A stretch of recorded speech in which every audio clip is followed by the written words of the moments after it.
네, 파주를 지역구로 두고 계시는 조성환 재선 의원과 말씀 나눠보겠습니다. 네.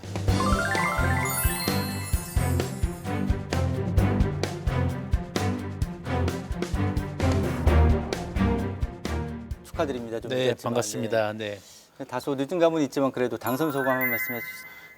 네, 뭐 이번 선거가 저희 더불어민주당 후보들에게는 참 어려운 선거였습니다. 네. 그래서 뭐 여러 군데에서 좋은 성적을 거두지는 못했는데 뭐 제 지역 같은 경우에는 그래도 우리 주민들께서 네. 당에 대한 판단이라든지 또 후보에 대한 판단을 잘 해주셔가지고 네. 그래도 생각보다는 무난하게 이렇게 좀 잘 진행됐던 것 같습니다. 네. 지난 그 지방선거, 그러니까 4년 전에는 네. 6.13 지방선거였잖아요. 네, 그래서 그렇습니다. 개원까지 조금 빠듯한 그 기간이 있었는데 이번엔 6.1 지방선거라 네. 아무래도 한 달 정도 딱 이제 새로운 11대를 준비하셨을 텐데 한 달 동안 좀 어떻게 보내셨습니까? 한 달 동안에 사실은 저희 회기가 어제 이제 6월 아, 30일에 마무리가 돼가지고요. 네. 29일에 29일에. 마무리가 돼서 많은 의원님들이 마지막까지 임기를 책임을 다하시는 그런 것 때문에 바빴습니다. 네네. 그런데다가 또 이제 선거 후에 있는 행정적인 처리, 그다음에 또 지역민들에게 감사 인사 드리고 네. 뭐 이러다 보니까요 한 달이 훌쩍 가더라고요. 네. 그 어느 때보다도 빠른 시간이었던 것 같고요. 음. 조금 걱정되는 부분도 있고 네. 또 기대되는 부분도 있고 그렇습니다. 네. 어느 정도 좀 시간이 걸리겠습니다만 뭐 11대가 정상적으로 좀 개원을 하게 되면 이제 동수 상황에서 또 수석 부대표로서 역할이 크실 텐데요. 네. 민주당 내에서도 고민이 많으실 것이고 네. 그래서 어떻게 좀 이 11대 의회를 바뀐 지형에서 풀어가야 할지. 네. 노민들이 사실 78대 78 이 수를 예측하고 투표하신 건 아니잖아요. 그렇죠. 예. 그러나 이 민심이라는 게 저는 상당히 예술적이고 과학적인 부분이 있다. 나름대로 그런 분석을 해보거든요. 네. 그 결과가 이렇게 78대 78로 나왔다는 것은 국민들이 원하시는 우리 도민들이 원하시는 정치에 대한 그 방향이 그 속에 담겨져 있다 이렇게 생각을 합니다. 예. 그러니까 이념이나 정당 우선주의가 아니고 내 삶을 바꿔줄 수 있는 정치, 그 나에게 도움이 될 수 있는 정치, 그런 정치를 좀 갈망하시는 부분들이 있고요. 이것은 어느 한쪽이 힘의 논리로 뭐 아니면 또 정치력이나 뭐 다른 걸로 풀어갈 수 있는 부분이 아니고 오로지 그 도민들의 삶을 어떻게 바꿔낼 것인가 하는 그분의 방점을 두고 네. 정치가 풀어져야 해결되는 구도다 이렇게 생각하고 있습니다. 이제 지난 10대 얘기를 좀 해볼게요. 네. 우리 조성환 의원께서는 공공보건의료 전문가시고 또 의료 네. 행정으로 관련해서 많은 경험을 쌓고 계신 상태에서 이제 의원이 되신 건데 지난 10대 그 의회를 좀 본인의 어떤 의정 활동을 되돌아본다면 좀 어떻게 자평할 수 있을까요? 네, 뭐 제가 도의원에 당선되고 첫 인터뷰에서 계속 말씀드린 것이 사회적 약자를 대변하겠다 뭐 네네. 그런 입장을 말씀을 드렸고 의정 활동도 그 부분에 방점을 두겠다 해서 사실 이제 상임위도 전반기인 보건복지위원회, 후반기인 여성가족평생교육위원회에 이제 배정이 돼서 의정 활동을 했거든요. 네. 사회적 약자를 위한 어려움들을 좀 많이 이렇게 접하다 보니까 네. 조례라든지 뭐 예산 확보라든지 그런 부분들을 중심을 많이 뒀습니다. 네. 그래서 뭐 정신건강 검진 지원 조례, 최근에 우리 사회가 정신건강에 어려움들이 많지 않습니까? 네. 그래서 그런 부분에도 좀 중심을 뒀었고 공공 어린이 심화병원 같은 그렇죠. 거 24시간. 누구나 그 아이를 키우는 부모라면 다 경험해봤을 그런 문제들 네. 또 코로나로 가중한 가사로 스트레스를 받는 네. 이런 부분들 좀 해소시켜주기 위한 가사 스트레스 뭐 지원 조례 네. 뭐 이런 기타 등등의 조례를 예. 통과시켰고요. 그중에 일부는 예산이 반영돼서 사업들이 잘 진행되고 있습니다. 네. 사실 가사 스트레스 해소 지원 조례 이런 것들은 신선해요. 네.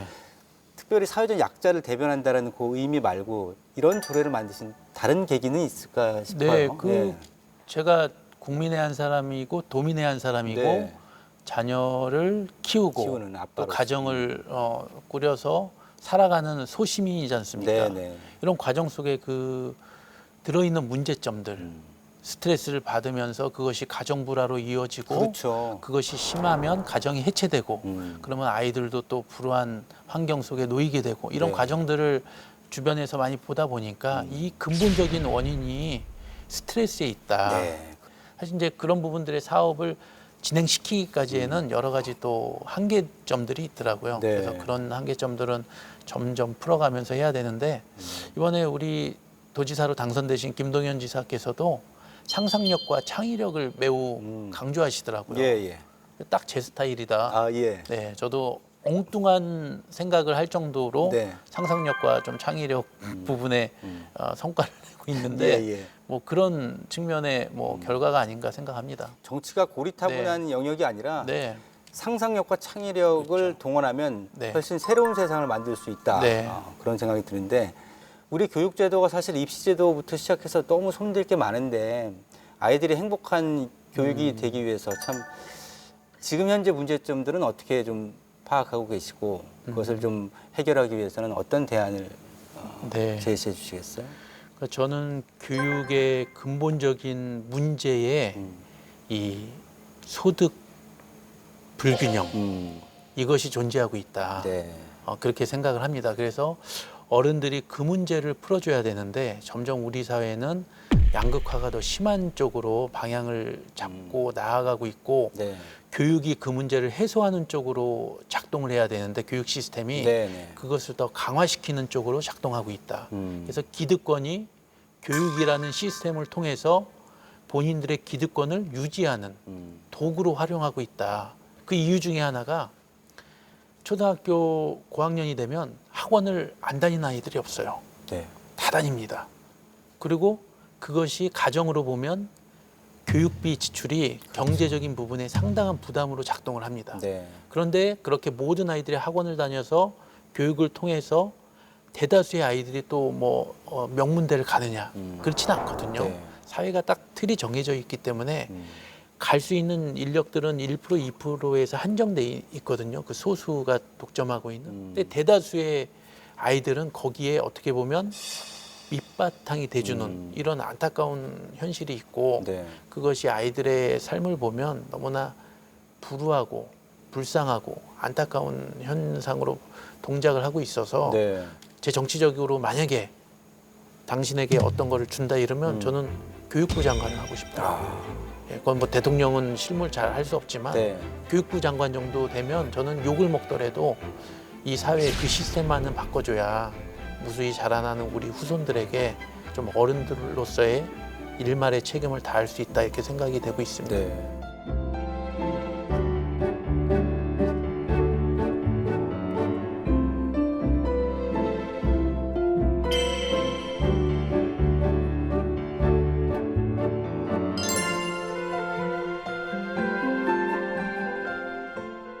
지역구 현안을 좀 여쭤볼게요. 이제 파주시도 보면 원도심, 구도심의 어떤 균형 발전도 중요하고 네. 그럴 텐데 여러 가지 현안 가운데 이제 파주시 지역구 도의원으로서 어떤 생각을 갖고 계시며 또 해결 방안은 어떤 게 있을지 네. 궁금하네요.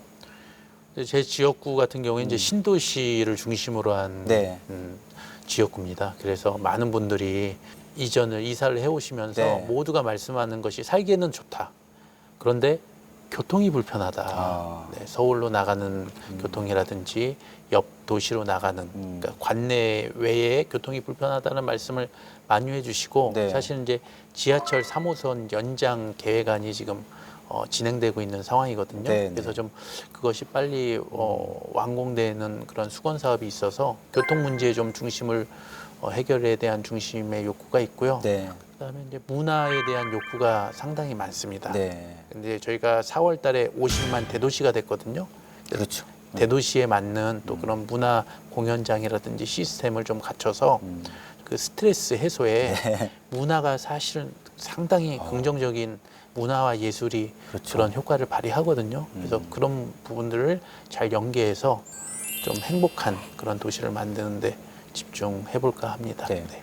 사실 파주라는 지역적 특성도 그렇고 또 공공의료도 사실은 뭐 경기도 의료원도 좀 더 확대돼야 된다 이런 말씀도 하셨거든요. 뭐 상임위 뭐 선정 여부를 떠나서 그 부분에 대한 어떤 보관은 어떤 게 있을까요? 네, 저희 파주 지역 같은 경우는 이제 아주대학병원이 들어올 계획이 지금 있습니다. 네. 그게 지난번 공약이었고 그 공약을 이제 실천을 하기는 했었는데 MOU를 맺어서 이제 그런 부분들이 잘 안착될 수 있게 하는 것, 그리고 의료시설의 접근성이 네. 북부 지역에 계신 분들한테 좀 도움이 돼야 된다. 그래서 공공의료 부분도 그런 부분에 좀 방점을 두고 저희가 전반기 때 10대 때 논의를 했었습니다만 네. 그 결론이 아직 안 난 상황이거든요. 네네. 그래서 뭐 그거는 제 지역이나 어떤 제 상임위와 상관없이 우리 도민들을 위한 전체적인 문제이고 경기도 의원으로서 경기도 전체에 대한 과제이기 때문에 네. 꼼꼼히 살펴보고 예, 적극적으로 노력하도록 하겠습니다. 알겠습니다. 끝으로 이제 우리 조성환 의원이 생각하는 참 바람직한 정치는 무엇일까 한번 들어보겠습니다. 결국에는 정치라는 단어가 상당히 부정적인 느낌을 주잖아요. 네. 이제. 근데 그 단어를 스스로 보면 바를 정자에 다스릴지 바르게 다스려야 된다. 무엇을 위해 다스리냐? 국민의 생활 증진을 위해서 삶을 편안하기 위해서 하는 것이 정치거든요.